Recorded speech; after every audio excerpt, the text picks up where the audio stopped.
नमस्कार, good evening, शुभ संध्या। आप सभी प्रतियोगी छात्रों का, प्रतियोगी मित्रों का exam time with Akhilesh sir channel पर बहुत बहुत स्वागत है। देखिए, मैं आपसे ये कहना चाहूँगा कि थोड़ा सा शुरुआती दौर है, इसलिए तमाम सारे काम चल रहे हैं, ऐप से लेकर बहुत सारी चीज़ें जुड़ रही हैं आपके लिए, तो थोड़ा सा डिले हो जाता है, एक आध दो दिन। और चूंकि आपके लिए कुछ बेहतर करना है, इसलिए थोड़ा सा टाइम अगर लग रहा है तो उसके लिए ज़्यादा दुखी होने की ज़रूरत नहीं है, क्योंकि आप जान रहे हैं कि ये 2025 की वैकेंसी के बाद बहुत सारी वैकेंसियां बिहार से लेकर यूपी तथा डीएसएसबी में, ईएलटी में आने वाली हैं, जिसके तमाम सारे नोटिफिकेशन की सूचनाएं आ रही हैं। ठीक है, तो मैं ये चाह रहा हूं कि आप मुझसे जुड़ें। तो देखिए, 2025 की तैयारी तो आप निश्चित रूप से कर रहे होंगे, उसके लिए भी मैं प्रयासरत हूं। ठीक है, और अभी थोड़ा सा और 2-4 दिन में बहुत अच्छा हो जाएगा।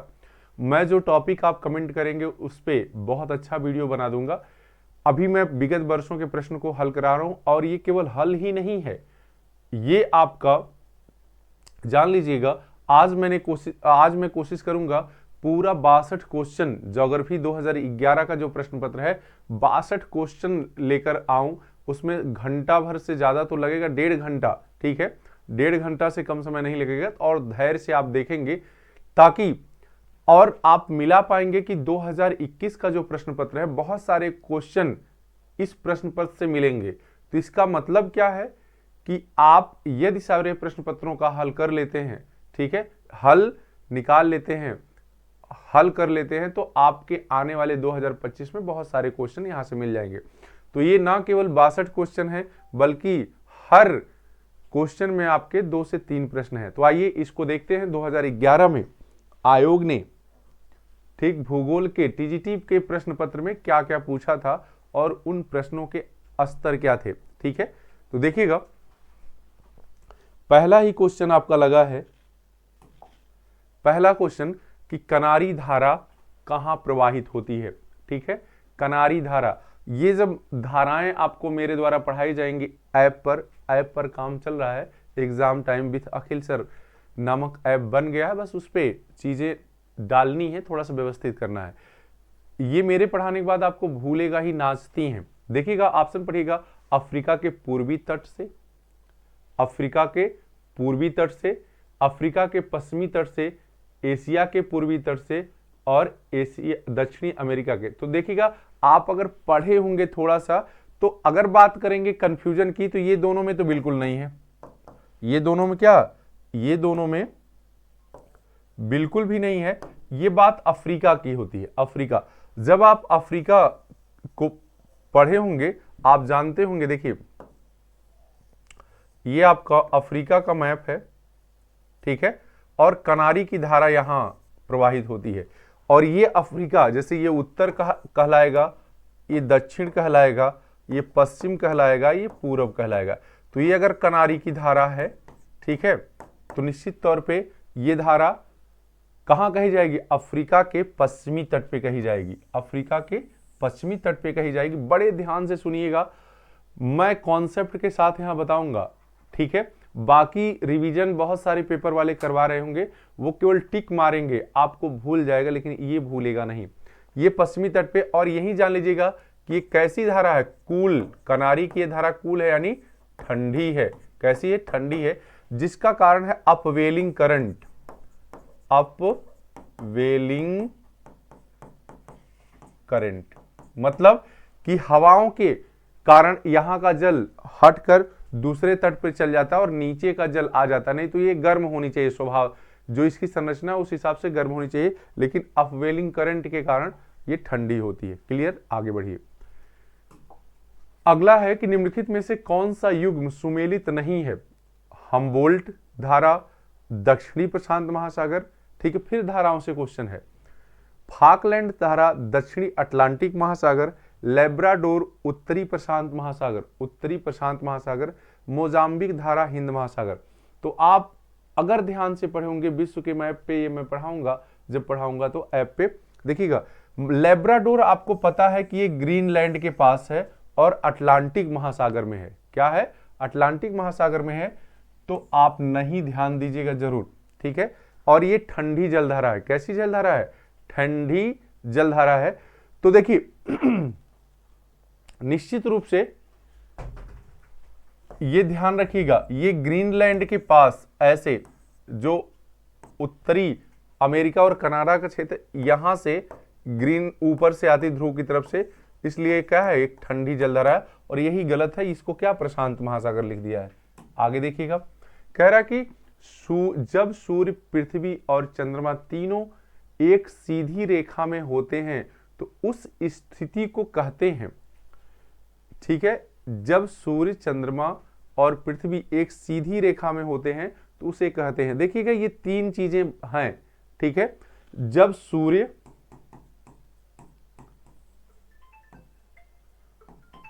चंद्रमा और पृथ्वी क्या है, एक सीधी रेखा में हो, तो इसे हम कहते हैं क्या, इसे कहेंगे सिजगी, इस स्थिति को कहेंगे सिजगी, ठीक है, सिजगी कहेंगे। अब बात आएगी कि युति है कि वियुति है, ठीक है, युति है कि वियुति है, तो सिजगी तो दोनों स्थितियों में रहता है, सिजगी जो है दोनों, एक सीधी रेखा में तो सिजगी है। अब देखिएगा युति क्या होती है और वियुति क्या होती है, युति और वियुति जान लीजिएगा क्या है, ठीक है। आप एक कॉन्सेप्ट समझिएगा, अगर सूर्य ग्रहण की स्थिति है तो वह युति की होती है और चंद्र ग्रहण की स्थिति है तो वो वियुति की होती है। अब सूर्य ग्रहण देखिए कैसे लगेगा, सूर्य यानी सूर्य के बाद क्या जाए, चंद्रमा और उसके बाद पृथ्वी आ जाए, तो यह स्थिति क्या है, सूर्य ग्रहण की होगी। क्या होगी, सूर्य ग्रहण की, क्योंकि पृथ्वी के लोगों को सूर्य दिखाई नहीं देगा। तो जान लीजिएगा सूर्य ग्रहण, ठीक है, सूर्य ग्रहण की स्थिति में क्या होती है, युति होती है। अर्थात जब सूर्य और पृथ्वी के एक तरफ सूर्य और चंद्रमा होते हैं, पृथ्वी की एक तरफ सूर्य और चंद्रमा होते हैं, तो इस स्थिति को युति कहते हैं। अब वियुति की स्थिति क्या होगी, जब सूर्य के बाद क्या हो जाए, आपकी पृथ्वी और उसके बाद चंद्रमा, समझ में आ जाए बात, उसके बाद क्या आ जाए, चंद्रमा, यानी जब पृथ्वी बीच में हो, ठीक है, पृथ्वी बीच में हो तो उसे वियुति कहते हैं। यह स्थिति क्या वियुति है। और इसी स्थिति में चंद्र ग्रहण लगता है। चंद्र ग्रहण क्यों लगेगा, क्योंकि सूर्य का प्रकाश चंद्रमा पर नहीं आ पाएगा और सूर्य का प्रकाश चंद्रमा पर नहीं आएगा, तो निश्चित रूप से उसे हम चंद्र ग्रहण कहेंगे, क्योंकि सूर्य के प्रकाश से ही चंद्रमा प्रकाशित होता है। इस तरह से 3 क्वेश्चन आपके कंफर्म हो गए और कंफ्यूजन आपको जिंदगी में नहीं होगी, ठीक है ना जी। हाँ, तो आप लोग धैर्य से थोड़ा पढ़िएगा क्योंकि ये 10th के बच्चे नहीं हैं। अब मैं आपके 10th के आपके जो चैनल है उस पर 10th का वीडियो खूब सारा जा रहा होगा, क्योंकि बच्चों की खूब डिमांड रहती है। मैं जहां पढ़ा रहा हूं क्रेज पैदा कर दिया है मैंने, किसमें, भूगोल में, अर्थशास्त्र में, ठीक है, इतिहास में, नागरिक शास्त्र में। बच्चों को मजा आता है। आप भी उसी तरह के अध्यापक बनने का सपना देख रहे होंगे, क्योंकि जब आप इन सब चीजों में जिएंगे तो आपको आनंद आने लगेगा। युति, वियुति और सिजगी आपको समझ में आ गया होगा। अब देखिएगा, कह रहा है कि उत्तरी भारत में शीतकालीन वर्षा किन कारणों से होती है। उत्तरी भारत में शीतकालीन वर्षा, देखिएगा, उत्तरी पूर्वी मानसून, दक्षिणी पश्चिमी मानसून, लौटता हुआ मानसून या पश्चिम से आने वाले चक्रवात। तो जब भी उत्तरी भारत में शीतकाल में वर्षा पूछी जाए तो आप जानिएगा इसको पश्चिमी विक्षोभ, किस नाम से जानते हैं, पश्चिमी विक्षोभ भी कह सकते हैं, विक्षोभ भी कहते हैं। और पश्चिम से आने वाले चक्रवात, ये चक्रवात आते कहां हैं, भूमध्य सागर से। कहां से, भूमध्य सागर से। इसको एक नाम स्थानीय दिया जाता है, मावट। क्या कहा जाता है, मावट कहा जाता है। ये भी पूछा जा सकता है। और भारत में सबसे अधिक वर्षा किससे होती है, दक्षिण पश्चिम मानसून से। सर्वाधिक वर्षा पूछा गया क्वेश्चन है सर्वाधिक वर्षा, ठीक है। तो मैं यही खींच दे रहा हूं दक्षिण पश्चिम मानसून से। और देखिए उत्तर पूर्वी मानसून को ही लौटता हुआ मानसून कहते हैं, उत्तर पूर्वी मानसून को ही लौटता हुआ मानसून कहते हैं। और इससे वर्षा होती तमिलनाडु में, तमिलनाडु में, ठीक है ना जी, तमिलनाडु में। इससे ज्यादा बहुत ज्यादा हो जाएगा। फिलहाल 3-4 क्वेश्चन यहां से हो गया। आगे देखिएगा, कह रहा है कि निम्न में से कौन गर्म धारा है। धाराओं पर खूब क्वेश्चन पूछा गया। ये आयोग की विशेषता रही है, जिस चीज को पकड़ता है कम से कम 2-4 क्वेश्चन वहां से दे देता है, ठीक है। तो आपको टॉपिक टॉपिक टॉपिक पकड़ना है और ध्यान में रखना है कि हर टॉपिक पे नजर डालनी है। अगर टीजीटी का एक पद लेना है तो निश्चित तौर पे इतनी मेहनत आपको करनी पड़ेगी। कह रहा है कि कौन गर्म धारा है। आपको मैं एक छोटा सा कॉन्सेप्ट बता देता हूं, आप कभी नहीं दिक्कत में आएंगे। देखिएगा, ये पृथ्वी है, ये भूमध्य रेखा, ये ध्रुव है। क्या है? ध्रुव। जो धाराएं, ठीक है, ध्यान दीजिए, जो धाराएं भूमध्य रेखा से ऊपर की ओर जाएंगी वह हमेशा गर्म होंगी। क्या होंगी? गर्म होंगी। और जो धाराएं ध्रुवों से कहां भूमध्य रेखा की तरफ जाएंगी वो ठंडी होंगी। यदि सब कुछ स्थितियां बराबर रहे तो कुछ अपवाद भी हैं, जैसे कनारी की धारा अपवाद है, ठीक है, कनारी की धारा अपवाद है, अलास्का की धारा अपवाद है, बाकी सारी चीजें सही हैं, ठीक है ना जी। तो इसका जो देख लीजिए, मिला लीजिए, ब्राजील की धारा गर्म धारा पूछ रहा है, कनारी, पेरू और बेंगुला। तो मैं बता दूं, ब्राजील की धारा जो है ये भूमध्य रेखा की तरफ से आने वाली जलधारा है। जब आप भूमध्य रेखा पर देखेंगे इसी तरह से आपका ये बना हुआ है, कौन सा? दक्षिणी अमेरिका महाद्वीप, ठीक है। ये रेखा यहीं से धारा यहीं से होकर, जैसे आप गेहूं किसान अगर हैं, कौन किसान हैं, तो गेहूं की सिंचाई करते हैं ना, तो मेड़ पकड़ के, या डुढ़ुआ कहते हैं हमारे तरफ, पकड़ के पानी चला जाता है। उसी तरह से आप समझिए ये पानी इधर की तरफ बह रहा होता है महासागरों का, और भूमध्य रेखा के पास होने के कारण गर्म है। जब ये टकराता है तो इसी तरह से नीचे आने, और यहाँ ब्राजील है इसीलिए इसको ब्राजील की धारा कहते हैं, ठीक है ना जी। और ये गर्म है, ये गर्म है। बाकी सभी क्या है? ये तीनों क्या है? ठंडी जलधारा है। कैसी है? ठंडी।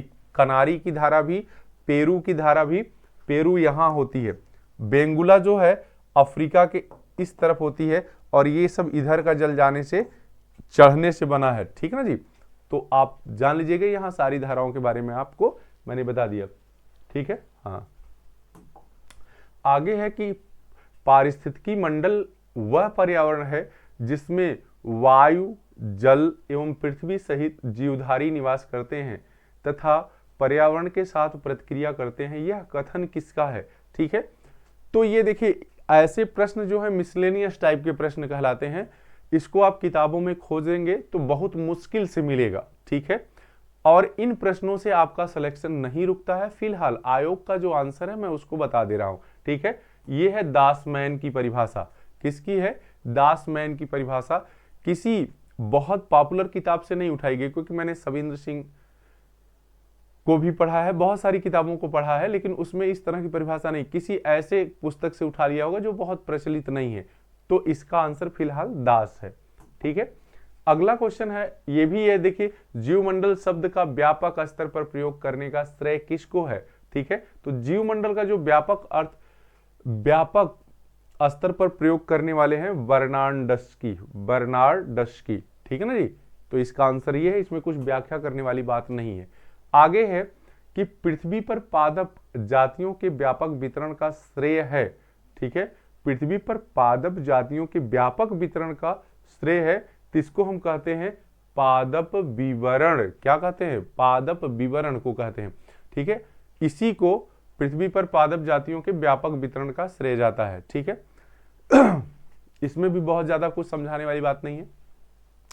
यह कह रहा है कि भौगोलिक दृष्टि से विश्व में पाए जाने वाले आधारभूत जीवों की संख्या कितनी है? जल्दी से बताइएगा, ठीक है। मैंने आपसे कहा है क्या कि आप पहले आंसर करिए और देखिए आपकी तैयारी क्या है, और काक चेष्टा बको ध्यानम, जो प्रश्न है उसको तुरंत जाना चाहिए आपका ध्यान कि ये प्रश्न उठा कहां से है। ठीक है, आपको सविंद्र सर जी की जो किताब है उसमें 4-4 पोर्शन मिल जाते हैं। 70 किताब मत पढ़िए, एक किताब को 70 बार पढ़िए। ठीक है ना जी। अब किताबों को पूरा पढ़ने का टाइम नहीं, मैं पहले दिन से ही कह रहा हूं, जो प्रश्न आपका गलत हो रहा है उस टॉपिक को ढूंढकर उसी को पढ़ लीजिएगा। और मैं थोड़ा सा सहायता करूं, बहुत टाइम तो नहीं, लेकिन आगामी जो भी परीक्षा होगी उन सबका नोट मिलेगा और साथ साथ क्लास भी मिलेगी, लाइव और रिकॉर्डेड दोनों। ठीक है ना जी। तो देखिएगा मुख्य रूप से कितने 3 जियोम है, और ये वही है कौन से, ये देखिएगा, ये आपका उष्ण कटिबंध है, ये शीतोष्ण कटिबंध है। ठीक है, और ये आपका क्या है, ध्रुवीय है। अब ऐसे देख लीजिएगा ये भूमध्य रेखा है, तो इसके पास क्या मिलता, उष्ण कटिबंध, इसके बाद ये है शीतोष्ण, ये है शीत। 3 कटिबंधों को आधारभूत जियोम कहते हैं, उष्ण, शीत और शीतोष्ण। समझ में आई बात, यही नीचे भी है। ठीक है, लेकिन मुख्य रूप से नाम 3 ही लिया जाता है, तो इसका आंसर 3 ही सही होगा। आगे कह रहा है कि मानवीय क्रियाकलापों से सर्वाधिक प्रभावित हुआ है, तो क्या प्रभावित हुआ है, टुंड्रा जियोम, नहीं, विषम परिस्थितियां हैं, मानवीय क्रियाकलाप वहां है ही नहीं। विषुवत रेखीय वन, ये बहुत ही, यहां भी विषम परिस्थितियां हैं, क्योंकि आप जानते हैं पर डे यहाँ पर वर्षा होती, जीव जंगल बहुत घने पाए जाते हैं और विषैले, तो यहाँ भी मानव का बहुत ज्यादा सिस्टम नहीं। मध्य अक्षांश, सबसे ज्यादा जनसंख्या यही निवास करती है, इसलिए सबसे ज्यादा, ठीक है, यही क्षेत्र प्रभावित हुआ है मानव के क्रियाकलाप से। ठीक है, आगे है कि निम्नलिखित में से कौन सा मानव भूगोल का जन्मदाता है। अभी पिछले प्रश्न में, पिछले पेपर में ये प्रश्न आया हुआ था। ठीक है, तो मानव भूगोल का जन्मदाता आप जान रहे होंगे, रेटजल को कहते हैं। ठीक है, रेटजल को, ये इन्होंने लिखी है एंथ्रोपोजियोग्राफी। ठीक है, इनकी प्रसिद्ध पुस्तक का नाम है। लेवेंसरम शब्द इन्होंने दिया था। ठीक है, पृथ्वी को एक जीव के रूप में परिभाषित करने का काम इन्होंने किया था। कह रहा है कि मानव भूगोल में कौन सी विचारधारा वर्तमान में प्रचलित है, मानव भूगोल में कौन सी विचारधारा वर्तमान में प्रचलित है, प्रसंभववाद, नौ निश्चयवाद, वातावरण निश्चयवाद या संभववाद। तो देखिएगा, जो नौ निश्चयवाद है यही प्रचलन में है, क्योंकि नियतिवाद जो है वो कहता है कि प्रकृति ही सब कुछ है। ठीक है, और जबकि नियतिवाद कहता है प्रकृति ही सब कुछ है, और संभववाद कहता है नहीं, मानव ही सब कुछ है। तो एक दूसरे को निग्लेक्ट करते हैं। जबकि नौ निश्चयवाद जो टेलर ने दिया है, कौन दिया है, टेलर, ग्रिफिथ टेलर। ठीक है, इन्होंने कहा कि नहीं, मानव की भी सत्ता है और प्रकृति की भी सत्ता है, दोनों एक दूसरे को प्रभावित करने का काम करते हैं, लेकिन दोनों की अपनी अपनी सीमाएं हैं। ठीक है, इनका एक बहुत बढ़िया स्टेटमेंट है कि मानव किसी ट्रैफिक पुलिस, किसी चौराहे पर खड़ा उस ट्रैफिक पुलिस की भांति है जो आने वाली ट्रैफिक को थोड़ी देर तक तो रोक सकता है, लेकिन उसकी दिशा को बदल नहीं सकता है। मतलब दोनों की सत्ता को स्वीकार किया जाता है। ठीक है ना जी। हाँ आइएगा, कह रहा है कि भारत का प्रथम जीवमंडल आरक्षित क्षेत्र कहाँ स्थापित किया गया, नंदा देवी, सुंदरबन, नीलगिरी, ग्रेट निकोबार। जल्दी से बताइएगा। तो मैं बता दूं, ये नीलगिरी आप लगा लिए होंगे 1986 में। ठीक है, जैव आरक्षित, वर्तमान समय में कुल 18 हैं। ठीक है, और सबसे नया वाला, सबसे नया यानी बाद में कौन, पन्ना, पन्ना मध्य प्रदेश राष्ट्रीय उद्यान, मध्य प्रदेश 2011 में घोषित हुआ है। ठीक है, तो नीलगिरी जो है सबसे पुराना है, नंदा देवी उसके बाद तीसरे नंबर पर सुंदरबन है। ठीक है, अगर नंबरिंग करेंगे सबसे पहले ये है, फिर ये है, और फिर ये है आपका। ठीक है, तो यहां 3-4 क्वेश्चन आपको बता दिए गए। आगे देखिएगा, कह रहा है कि विपणन की सुविधा के लिए स्थापित की गई अंतःस्थलीय तेल शोधनशाला। विपणन का अर्थ होता है व्यापार, विपणन का अर्थ होता है व्यापार या बाजार की दृष्टि से। देखिए कोई भी तेल शोधनशाला दो तरीके से या कोई भी उद्योग दो आधारों पर लगाया जाता है। एक तो ये कि बाजार निकट हो, तैयार माल को वहां बेचा जा सके, ठीक है। दूसरा ये कि कच्चा माल जहां निकलता हो यानी खदान जहां हो वह। तो जो मथुरा की रिफाइनरी है, ठीक है, ये बाजार को ध्यान में रखकर बनाई गई है, क्योंकि मथुरा में कोई तेल नहीं निकलता है लेकिन तेल शोधनशाला है वहां पे। तो किस आधार पर उसकी स्थापना हुई है? बाजार किया, विपणन मतलब व्यापार और बाजार को ध्यान में रखकर, ठीक ना जी। आगे है कि निम्न में से कौन नियतिवादी विचारधारा का समर्थक नहीं है? निम्नलिखित में से कौन नियतिवादी विचारधारा का समर्थक नहीं है? ब्लास, हमबोल्ट, कुमारी चर्चिल, सेम्पुल, रीटर। तो जल्दी से जवाब दीजिएगा, आप निश्चित तौर पे जवाब दिए होंगे। तो ये तीनों जो हैं ये नियतिवादी हैं, नियतिवादी यानी निश्चयवाद या निश्चयवाद, जिसमें ये माना जाता है प्रकृति ही सब कुछ है। जबकि बी डाल डीला ब्लास ये किसके हैं? संभववाद, संभववाद, ठीक है। हाँ, इन्होंने ही कहा था कि अनिवार्यता कहीं ही नहीं है, सब जगह संभावनाएं हैं, ठीक है। फेब्रे जो है संभववाद के जनक हैं, फेब्रे जो है संभववाद के जनक है। लेकिन इस विचारधारा को आगे बढ़ाने का काम कौन किया था? ब्लास ने किया था। नौ निश्चयवाद अभी आपको ने बताया कि ग्रिफिथ टेलर है। आइए आगे चलते हैं। कह रहा है कि मानव को प्रभावित करने वाले कारकों में से कौन सा कारक अधिक प्रभावशाली है? देखिए कौन सा कारक अधिक प्रभावशाली? देखिए मिट्टी, स्थलाकृति, खनिज पदार्थ, जलवायु। तो जान लीजिएगा कि ये सभी घटक प्रभावित करते हैं, लेकिन सबसे ज्यादा कोई प्रभावित करता है तो वो है जलवायु। क्योंकि जलवायु के अंतर्गत, ठीक है, पूरी तरह से देखिए जहां गर्म जलवायु है वहां का कैसा रहन सहन और कैसा खान पान है, जहां पे ठंडी जलवायु है वहां कैसा रहन सहन खान पान है। तो सबसे महत्वपूर्ण घटक कौन सा है? जलवायु है।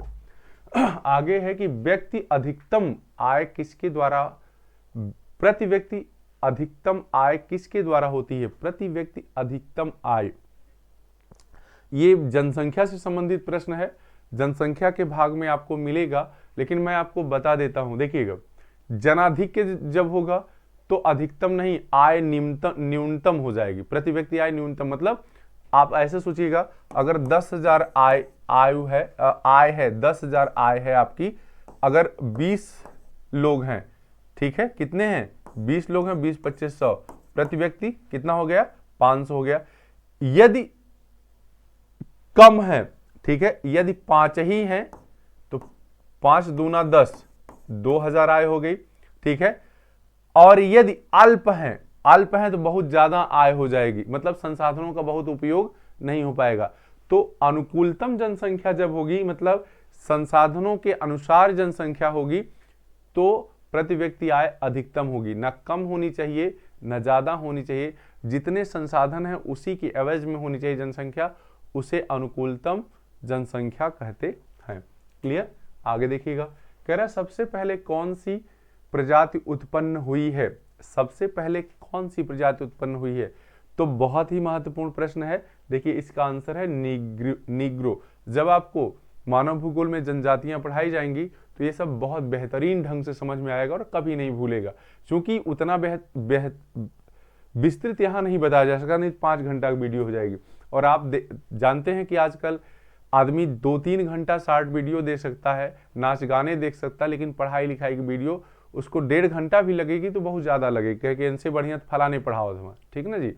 हाँ, और वही ना देखी फलाने खाली स्क्रॉल करके आंसर कत्तों से टिक कर तुम्हें, ठीक ना जी। क्योंकि मुझे देखिए मैं आजमगढ़ से हूं और मैं जो इलाहाबाद में बैठ के तैयारी करे, सबसे ज्यादा टीचर्स की तैयारी करने वाले लोग इलाहाबाद में हैं, और इलाहाबाद में भी मैं रहा हूं शिवकुटी में, ठीक है।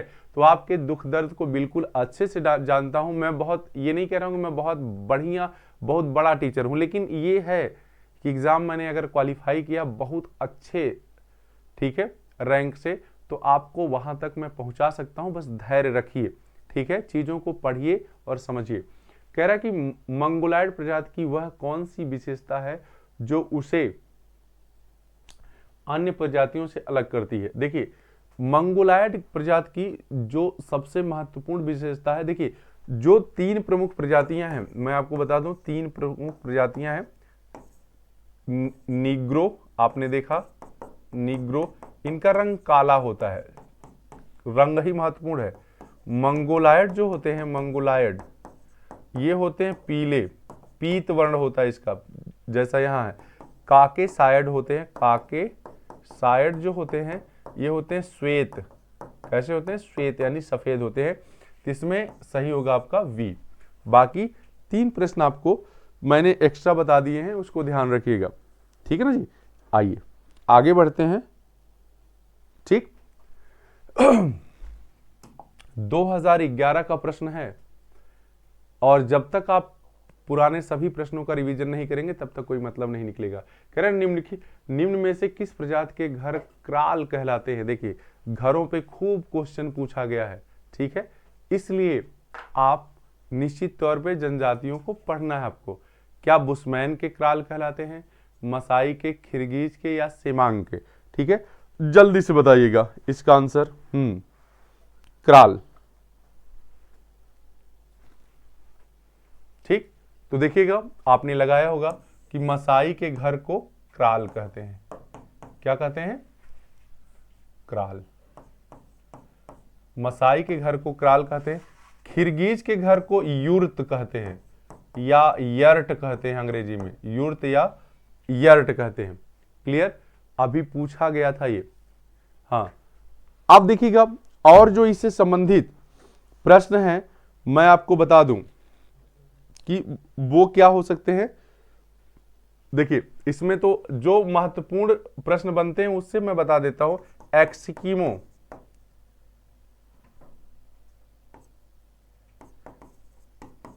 कीमो को के घर को इग्लू कहते हैं, इग्लू कहते हैं। ठीक है, पिग्मी, पिग्मी जनजाति का जो घर है, देखिएगा इनका नाम थोड़ा टेढ़ा होता है, मोंगुलस, मोंगुलस कहते हैं। ये पेड़ पर अपने घर बनाते हैं। ठीक है, कहां बनाते हैं? पेड़ पर अपने घर बनाते हैं। ठीक है जी। तो इस तरह से एक चीज और देखिएगा,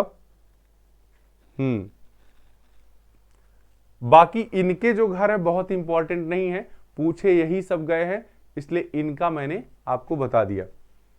आगे है कि निम्नलिखित में से कौन सा युग्म सुमेलित नहीं है। सेमांग, खिरगीज। ठीक, देखिए ये भूल गए हैं, ये बीच बीच में डॉट लाइन है। मध्य यूरोप, मसाई पूर्वी अफ्रीका, बुशमैन कालाहारी। प्रश्न नंबर 22 है ये।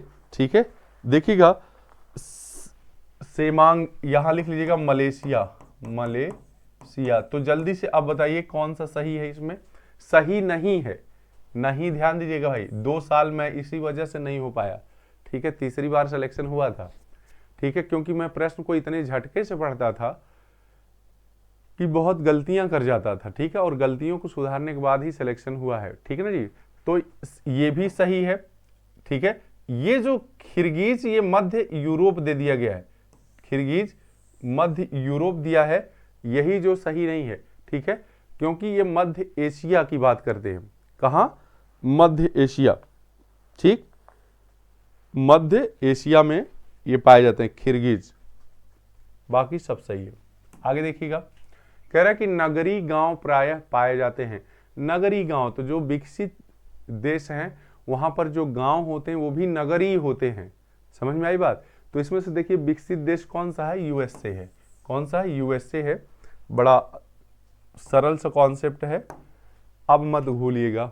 ठीक है, अगला है कि भिलाई नगर किस वर्ग का है? भिलाई, तो भिलाई, जमशेदपुर, राउरकेला, ये सब कैसे नगर हैं? औद्योगिक नगर हैं। कैसे नगर हैं? औद्योगिक नगर हैं। ये तो बहुत आसान सा प्रश्न है। ठीक है, आइए फिर कह रहे हैं कि भारत में जनसंख्या के आधार पर नगरों को कितने वर्ग में बांटा गया है। ठीक है, भारत में जो जनसंख्या के आधार पर नगरों को 6 वर्ग में बांटा गया है। कितने वर्ग में? 6 वर्ग में बांटा गया है। जब मैं विस्तृत क्लास लूंगा तो आपको बता दूंगा कि 6 वर्गों के नाम कौन कौन से हैं। ठीक है। हाँ, आगे है कि भारत में गंगा यमुना के मैदानी भाग में पाए जाने वाले ग्रामीण अधिवास किस प्रतिरूप के होंगे? ठीक है, भारत में गंगा यमुना के मैदानी क्षेत्रों में पाए जाने वाले अधिवास किस रूप के होंगे? तो गंगा यमुना के जो मैदानी क्षेत्रों में पाए जाने वाले वो गांव हैं, ठीक है, या अधिवास हैं, वो रेखीय प्रतिरूप के होते हैं। कैसे? रेखीय प्रतिरूप के। एक रेखा में नदियों के किनारे जो बसते हैं उसे रेखीय प्रतिरूप कहते हैं। ठीक है, ये अधिवास भूगोल से है। कह रहे भारत आदर्श ग्रामीण प्रस्तुत करता है। यह बस्तियों का उत्तम उदाहरण किसका है? तो देखिए ये फ्रिंच और त्रिवार्था, ठीक है, ये कथन किसका है? फिंच एवं त्रिवार्था का है कि भारत आदर्श ग्रामीण प्रस्तुत करता है, यह बस्तियों का उत्तम उदाहरण है। ये कथन किसका है? फिंच एवं त्रिवार्था का है। आगे देखिएगा, शिकार करने का हारपून नामक यंत्र, फिर ये जनजाति से आ गया। ठीक है, हारपून तो ये एस्किमो लोगों का मछली को मारने का हथियार है। आप भाला देखे होंगे प्राचीन समय का, इसी तरह के जो बहुत सारे कांटे लगे होते हैं, यही हारपून है। यही क्या है? हारपून है। एस्किमो लोग जो पानी में चलने के लिए, परिवहन करने के लिए कयाक नाव का प्रयोग करते थे। कयाक नाव थी ये, और जो हड्डियों से बनी, लकड़ियों से बनी, कुत्तों से खींची वाली गाड़ी थी, बर्फ थे, उससे स्लेज कहते थे। क्या कहते थे? स्लेज। ठीक है, ये बर्फ पर चलने वाली गाड़ी थी, जिसको कौन खींचता था? कुत्ते खींचते थे। तो ये, और इनके घर को जानते हैं, इग्लू कहते हैं। आगे कह रहा है कि उष्णकटिबंधीय क्षेत्र के अंतर्गत पैदा किया जाने वाला चावल किस नाम से जाना जाता है? ठीक है, बहुत ही अच्छा और टफ क्वेश्चन है। क्यों? क्योंकि अगर ये नहीं आएगा, ठीक, ये नहीं आएगा तो बहुत बात नहीं है, क्योंकि इस तरह के प्रश्न, मैंने कहा नहीं, मिसलेनियस टाइप के प्रश्न है। लेकिन जाने इसको जयपोनिका कहते हैं। क्या कहते हैं? जयपोनिका। 62 क्वेश्चन में से 3-4 गलत हो जाए चल जाएगा, 5 गलत हो जाए चल जाए, लेकिन इससे ज्यादा गलत होगा तो समझ में नहीं, और उससे ज्यादा उटपटांग क्वेश्चन नहीं आएंगे। ठीक है, कह रहा है कि संयुक्त राज्य अमेरिका के किस राज्य के क्षेत्र को विश्व की रोटी की टोकरी कहते हैं? संयुक्त राज्य क्षेत्र जो प्रेयरी क्षेत्र में है, ठीक है, प्रेयरी जो घास का मैदान है, उस क्षेत्र में जो शहर है, जो स्थान है, वही, उसी को रोटी की डलिया कहते हैं विश्व की। तो देखिए इसमें वो स्थान है मिनीसोटा। कौन सा है? मिनीसोटा। और इसी को क्या कहते हैं? विश्व रोटी की टोकरी, क्योंकि यहां सबसे अधिक गेहूं का उत्पादन होता है। आगे देखिएगा, कह रहा है कि भारत में किस किस्म की कहवा कॉफी उगाई जाती है? तो भारत जो है, किस किस्म की, भारत में ये तीनों तरह की किस्में उगाई जाती हैं, लेकिन सबसे अधिक जो होती है रोबस्टा होती है। क्या होती है? रोबस्टा। ठीक, हाँ। कह रहा है कि निम्न में से किसको कृषि क्षेत्र में हरित, किसको शब्द नहीं है, ये किसको है। ठीक है, किसको हरित क्रांति का जन्मदाता माना जाता है? तो अगर हरित क्रांति का जन्मदाता केवल पूछे, हरित क्रांति का जन्मदाता, ठीक है, भारत का नाम ना ले तो ये है नॉर्मन ई बोरलॉग। ठीक है, लेकिन यदि भारत पूछ देता, ये है विश्व में हरित क्रांति के जनक कौन है? Norman Borlaug. लेकिन भारत में हरित क्रांति के जनक कौन है? M.S. स्वामीनाथन।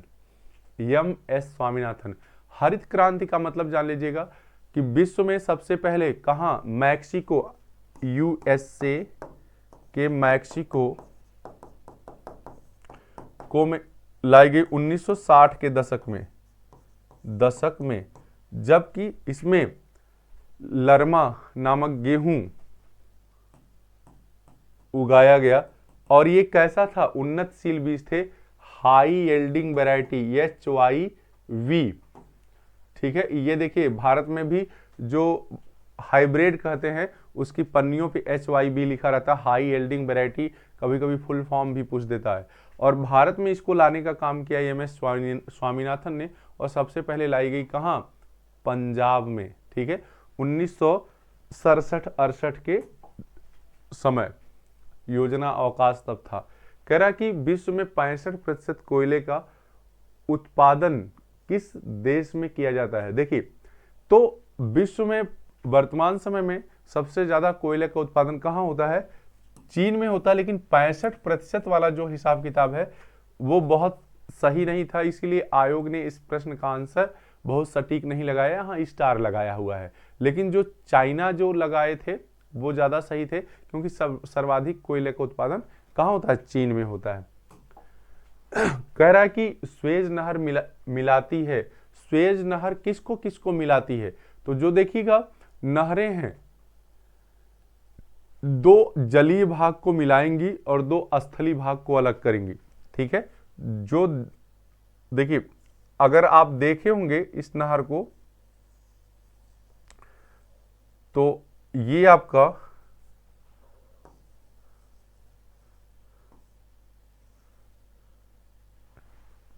जान रहे हैं, हाँ देखिए ये है आपका भूमध्य सागर। ठीक है, और ये है आपका लाल सागर।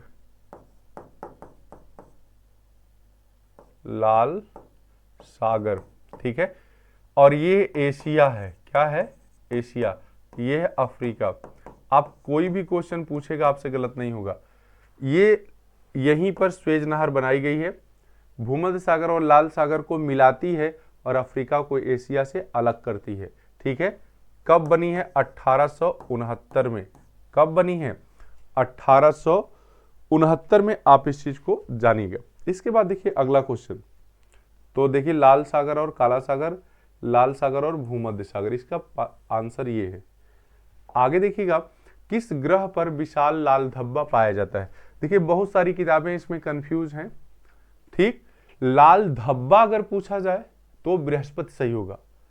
बहुत सारे जो आपके पास शिल्पी वगैरह होंगी उसमें प्रश्न गलत दिया हुआ है। ठीक है, अगर लाल धब्बा पूछा जाता है तो ये प्रश्न बृहस्पति आयोग सही करता है। कौन सा? बृहस्पति। लेकिन जब लाल ग्रह पूछा जाए, ठीक है, ये लाल ग्रह है, लाल ग्रह पूछा जाए तो मंगल सही होगा, और लाल धब्बा किस पर पाया जाता है? तो बृहस्पति सही होगा। क्लियर? अगला है कि विश्व का सबसे व्यस्ततम बंदरगाह है। विश्व का सबसे व्यस्ततम बंदरगाह। ठीक है, तो जल्दी से बताइएगा विश्व का सबसे व्यस्ततम बंदरगाह कौन सा है? ठीक है, और इस प्रश्न का आंसर आप क्या देंगे? तो इस प्रश्न का आंसर है न्यूयॉर्क। क्या है? न्यूयॉर्क। ठीक, आगे कह रहा है कि इनमें से कौन सा युग्म सुमेलित नहीं है? देखिए दूरी दी गई है, ग्रहों की दूरी दी गई है। पृथ्वी की 365.25 सही है बिल्कुल। ठीक है, मंगल की नहीं, मंगल की गलत है। 687 दिन होता है। कितना? 687 दिन होता है, इसलिए यही गलत है। यानी यही सही आपका होगा 100%। नहीं है ना पूछा है, तो यही सही होगा, बाकी सब क्या है? गलत है। ठीक है, यानी बाकी सब सही, यही गलत है। बुध 88 दिन में और अरुण 84 दिन में लगाता है, तो ये और ये सही है, ये गलत है, क्योंकि प्रश्न ही ऐसा पूछा गया कि यही सही माना जाएगा। ठीक है ना जी? देखिए प्रश्न कहां कहां से आ जाए। जब आप पढ़ते हैं तो कहते हैं सौरमंडल कैसे पूछेगा यहाँ पे, लेकिन देखिए कितने क्वेश्चन बने। फिर ये क्वेश्चन वहीं से बना है कि निम्नलिखित में से कौन सा युग्म सुमेलित नहीं है? सुमेलित नहीं है, ये दूरी आपकी पूछ दिया। क्या? वो तो चक्कर पूछा था, वो चक्कर पूछा था, आपकी दूरी पूछ दिया। ठीक है, तो इसका प्रश्न आपको आ जाएगा कैसे? यदि आप पृथ्वी को जान रहे हैं तो बाकी सबको जानने की जरूरत नहीं है। तो आप पृथ्वी को जान ही रहे हैं। पृथ्वी का क्या है 14.98 14.98 करोड़ किलोमीटर, यानी यही गलत है, यानी यही सही है। ठीक है ना जी, बाकी सबका अपना सही है। क्लियर। 22 करोड़ 77 करोड़ और 143 करोड़, जो जितनी दूर जाएगा उतनी दूरी बढ़ती जाएगी। आगे है कि हैली गेल और विल्सन, हैली गेल तथा विल्सन क्या है, तो यह धूमकेतु हैं। क्या है? धूमकेतु हैं, जिसको पुच्छल तारा भी कहते हैं। क्या कहते हैं? पुच्छल तारा। 76 वर्षों के बाद इसका एक चक्कर लगता है। 76 वर्षों में एक चक्कर ये लगाता है, मतलब सूर्य के पास से गुजरता है, जिससे उसका हेड सूर्य की तरफ हो जाता है और ज्वाला पीछे की तरफ, इसलिए इसको पुच्छल तारा के नाम से भी जानते हैं। कह रहा है कि किस ग्रह को पृथ्वी का जुड़वा ग्रह कहा जाता है, जुड़वा तारा कहा जाता है। ठीक है, तो आप जान रहे हैं कि वह ग्रह है शुक्र। कौन सा है? शुक्र। पृथ्वी की भगिना, पृथ्वी की बहन, सांझ का तारा, भोर का तारा, ये सब क्या है? शुक्र है। आगे देखिएगा, कह रहा है कि अंतरराष्ट्रीय तिथि रेखा किन द्वीपों के नजदीक से गुजरती? अंतरराष्ट्रीय तिथि रेखा, ठीक है, तो हवाई द्वीप, सांता क्रूज द्वीप, कुक द्वीप नहीं, फिजी द्वीप के करीब से गुजरती है। अंतरराष्ट्रीय तिथि रेखा मतलब 180 अंश देशांतर। ठीक है, इसी को कहते हैं अंतरराष्ट्रीय तिथि रेखा। आगे देखिएगा, कह रहा है कि पृथ्वी के धरातल पर सर्वाधिक विस्तृत शैल है। तो पृथ्वी के धरातल पर पूछ रहा है सबसे ज्यादा कौन सी शैल पाई जाती है, तो अवसादी, कयांत्रित, आग्नेय या ज्वालामुखी, तो अवसादी शैल पाई जाती है। कौन सी शैल? अवसादी शैल पाई जाती है। ठीक है। फिर देखिएगा, कह रहा है हीरे का मौलिक रूप क्या है? हीरे का मौलिक रूप, हीरा किससे बनता है? आप जानिएगा। क्वेश्चन नंबर 43, जल्दी से जवाब दीजिएगा कि हीरे का मौलिक रूप क्या है? कोयला है। कहते हैं ना कि जो तपता है, जो चीजों को बर्दाश्त करता है। ठीक है, आप अगर बहुत ज्यादा बार से एग्जाम दे रहे नहीं हो रहा है तो गांव में जाते होंगे तो बड़ी शर्म आती होगी, क्योंकि लोग पूछते हैं ना कि अबहिन कबले पढ़े के बाबू, कबले होई, बहुत शर्म आती है। लेकिन यही सब बर्दाश्त जो कर जाता है वही कोयले से हीरा बन जाता है। ठीक है, तो देर है अंधेर नहीं, बस मन से तैयारी करिए। इसके पीछे आपने क्या गलतियां की हैं जिससे आपका सिलेक्शन नहीं हुआ है, उस पर सोचने की जरूरत है। वही नहीं कि दाग चेहरे पर होता है, लोग आईना साफ करते हैं, ठीक है, तब तक वो दाग जाता नहीं है और हर बार एग्जाम में फेल होते हैं। तो जरूरत है इस बात की कि चेहरा साफ करने की जरूरत होती है। हम कहते पेपर ऐसा आ गया, टाइम नहीं मिल पाया, ये हुआ वो हुआ, तमाम सारी अपने में नहीं ढूंढते, नहीं मैंने तैयारी सही से नहीं की, प्रैक्टिस सही से नहीं की, इसलिए मेरा सिलेक्शन नहीं हो पाया। ठीक है ना जी। तो देखिएगा, किन चट्टानों में जीवाश्म पाए जाते हैं? इसका आंसर होगा जीवाश्म। जीवाश्म जानते हैं कि जब जीवों की उत्पत्ति हो गई होगी तभी जीवाश्म बनेंगे। तो आग्नेय चट्टान के समय तो जीवों की उत्पत्ति थी नहीं, जब आग्नेय चट्टान सबसे पहले बनी। ठीक, कायांतरित में बचती नहीं है, अगर होती भी है तो बचती नहीं, जल जाती है। तो अवसादी चट्टान में जीवाश्म पाए जाते हैं, बाकी चट्टानों में नहीं पाए जाते। ठीक है, कह रहा है कि रिंग ऑफ फायर कहा जाता है भूमध्य सागर के चारों तरफ, प्रशांत महासागर के चारों तरफ, अटलांटिक महासागर के चारों तरफ, हिंद महासागर। देखिए, जो प्रशांत महासागर है उसके चारों तरफ सक्रिय ज्वालामुखी पाए जाते हैं, इसलिए ये देखने पर जलता हुआ आग का गोला दिखाई देता है, इसीलिए रिंग ऑफ फायर या अग्निबलय कहते हैं इसे। अग्नि बलय हिंदी में पूछ देगा, हो सकता है आपकी बार। ठीक है, ये कहाँ है? प्रशांत महासागर के चारों तरफ। ठीक है, विश्वत सक्रिय ज्वालामुखी के घेरे को कहते हैं रिंग ऑफ फायर या अग्निबलय। फिर कह रहा है कि निम्नलिखित में से कौन सा युग्म सुमेलित नहीं है? स्ट्राम्बोली ज्वालामुखी सिसिली द्वीप, वल्केनियन ज्वालामुखी लिपारी द्वीप, पिलियन ज्वालामुखी हवाई द्वीप और विसुवियस ज्वालामुखी लिपारी द्वीप। जल्दी से बताइएगा। 46, क्वेश्चन नंबर 46 का आंसर कौन सा है? ठीक है,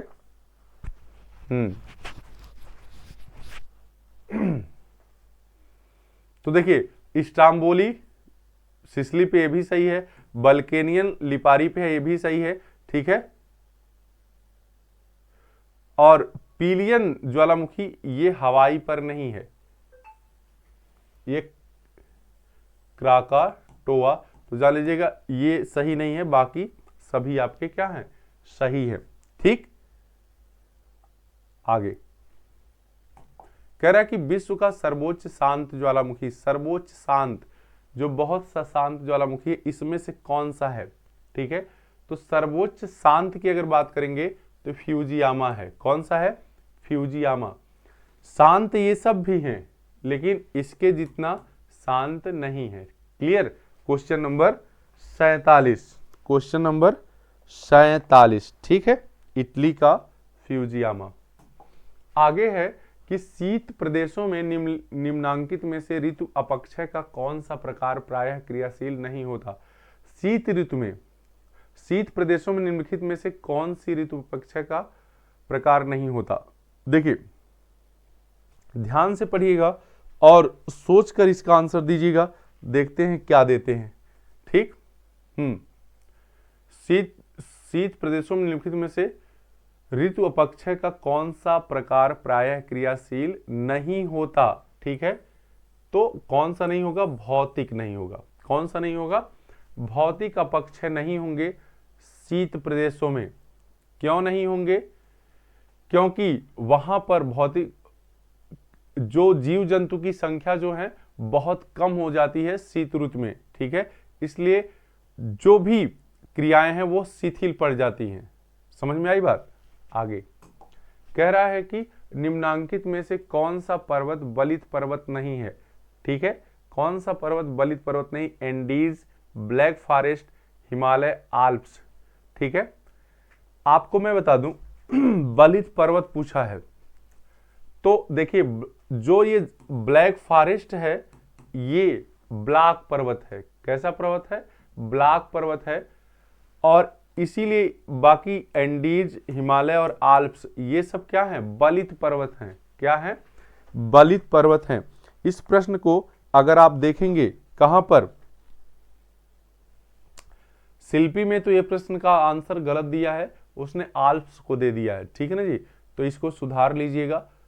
क्यों, क्योंकि अगर सुधारेंगे नहीं तो फंस जाएगी बात। वासजेस और ब्लैक फॉरेस्ट ये सब ब्लैक पर्वत के उदाहरण हैं, ना कि बलित पर्वत के।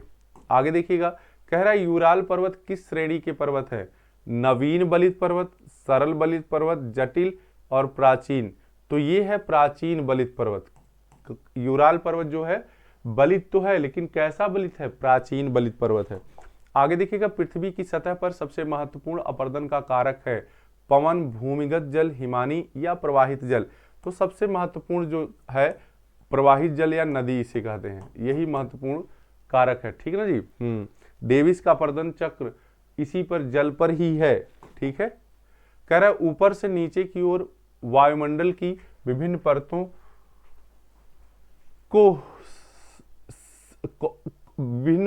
को सीमाओं का कौन सा क्रम सही है। अब देखिए मैं बता दूं, आप मिला लीजिएगा। सबसे नीचे है इसको कहते हैं ट्रोपोपाज,